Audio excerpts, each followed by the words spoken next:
uma profecia na minha vida que o pregador falou para mim assim: eu vejo você no carro, e tal. Eu comprei um carro. Deus abençoou e aconteceu a profecia. Aí sabe o que eu ouvi ele falar para mim? O irmão agora, ele me chamava assim, ele falava assim: o Gambá agora, está de boa. O pastor até carro para ele deu. Misericórdia, Jesus. Você está entendendo como é que funciona? Jesus. Se o pastor ali trocar de carro agora está roubando a igreja, mas ninguém olha o cara entrar às 7 da manhã e sair às 7 da noite. É verdade, Jesus. Ninguém vê o cara passar a campanha no frango, um dia come o pé, outro no pescoço, a asa, e vai, passa toda a diversidade para segurar o dinheiro, para conquistar alguma coisa. É verdade, Pai. Por isso que as nossas lutas, as nossas coisas, nossa riqueza, elas não estão nas coisas perecíveis. Elas estão nos valores que a prosperidade agrega dentro do nosso lar. Quantas pessoas não vão levantar a calúnia contra a tua vida? Quantas pessoas não vão falar mal de você? Se você não tiver alguém do seu lado que te conhece, que te apoie, que te fala: vamos em frente. Eu sei que você é homem de Deus. Eu sei que você é homem de Deus. E você é isso que a prosperidade é. Prosperidade é você acreditar naquilo que é investir. Aqui dentro. É você ter 2 pacotes de feijão e dar um. Senhor. Aí você sabe, mas se você pensar igual a irmã falou: mas quem que vai fazer, irmão? Lembra quantas vezes seu armário teve vazio? Meu Deus. Lembra de quando você passou assolações? Quantas calúnias? Quantas palavras de maldição? Aí hoje como é que você pode falar mal de alguém? Como é que você pode julgar alguém sendo que você já foi julgado? Você sabe como é a dor da humilhação? Você sabe como é a dor da rejeição? É verdade. Porque você sabe como que é ficar desempregado e as pessoas te chamar de vagabundo? Você sabe como você já passou por isso. E aí hoje como é que você vai julgar? É isso que Deus quer. A prosperidade é que você se prepare para quando vir situações você saber lidar. É você estar preparado para instruir alguém. É você estar apto para ensinar. Se permitir passar por circunstâncias e você se humilhar, você nunca vai estar de pé para ajudar alguém. Porque Deus te prova, para te aprovar, não é para te envergonhar. É verdade, Por que Ele deixa você passar por outras situações da sua vida? Verdade, É porque lá na frente isso aí vai servir para você como calmo. Você vai estar preparado para passar por situações. Hoje, a sua situação pode estar difícil, mas ela não vai ser para sempre.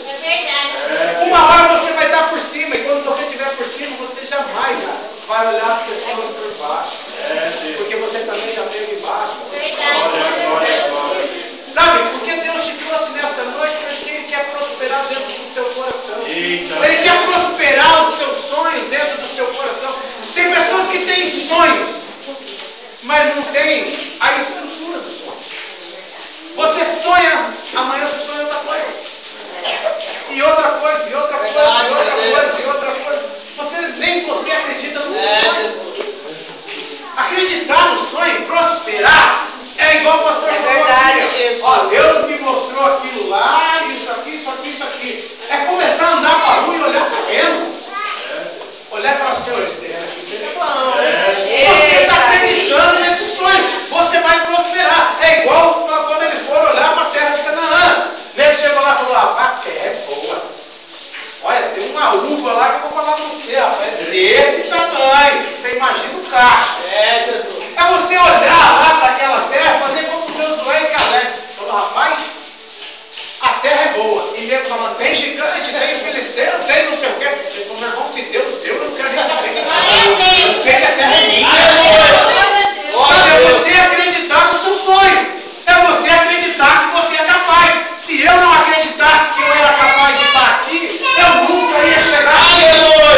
Porque Deus acredita em você, mas se você não é capaz de acreditar em você mesmo, nem Deus pode fazer nada. Depende de você.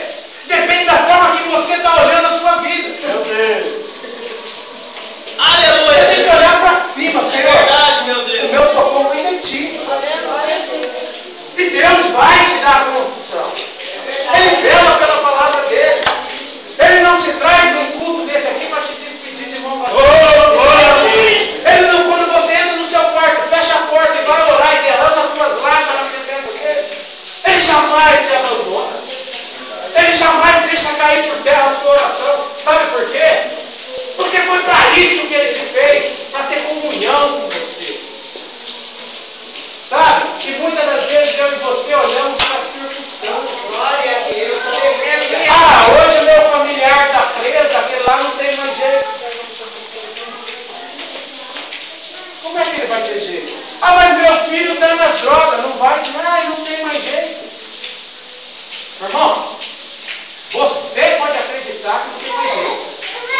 Mas eu garanto para você que se Deus determinou, vai acontecer. Vai acontecer. Vai acontecer. Nós estamos nesta noite neste lugar. Deus preparou isso tudo aqui. Saiu tudo por acaso.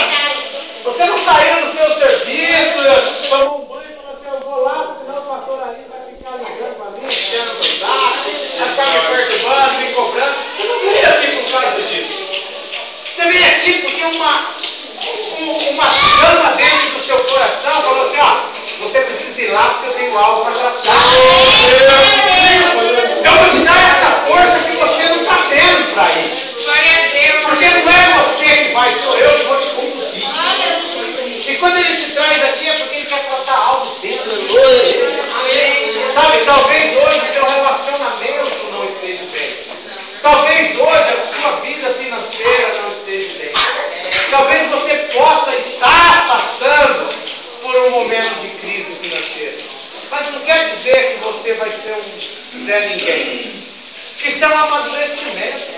Muitas das vezes a gente fica sem dinheiro, sabe para quê? Para valorizar. É verdade. Sabe, muitas das vezes você passa esses momentos de adversidade dentro do seu casamento, mas não é porque vai se separar. Não. É para você poder enxergar que você precisa do outro.